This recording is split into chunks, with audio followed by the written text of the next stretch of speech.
Hello everyone, I welcome you all to the Infinite Vision platform. Right now loading one such question that came in your NEET examination. This question came on NEET 2021. So let us see this question first. Question says, find the value of the angle of emergence from the prism.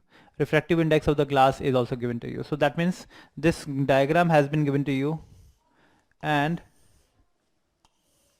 you need to find out this angle is 60 degree, this angle is 90 degree, and the ray comes just like this. If it is falling just like this onto the prism, so it will, because since it is a normal incidence, so that means it will go just like this.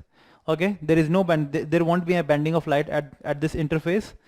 So you need to find the angle of emergence from the prism. Okay, here what we're gonna do is we're gonna make a normal to the surface. Now this ray is moving from denser towards rarer, so obviously it will move away from the normal. So you need to find out this angle of emergence. Okay, this angle is 90, so this would also be 90. This is 60, so this would be 30. Okay, since this is a right angled prism, so this would be 30.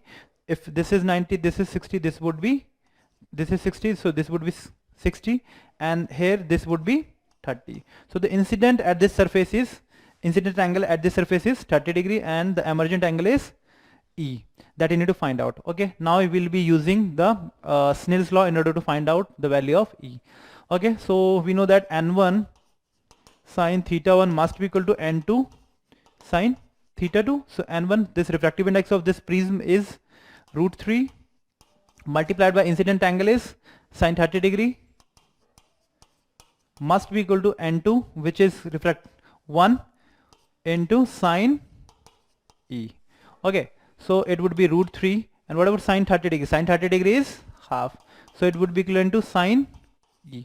So E must be equal to E value, so E must be equal to 60 degree, because sine 60 degree is √3 by 2. So the final answer that we are getting is 60 degree. Okay, I hope this question is clear to everyone. Thank you.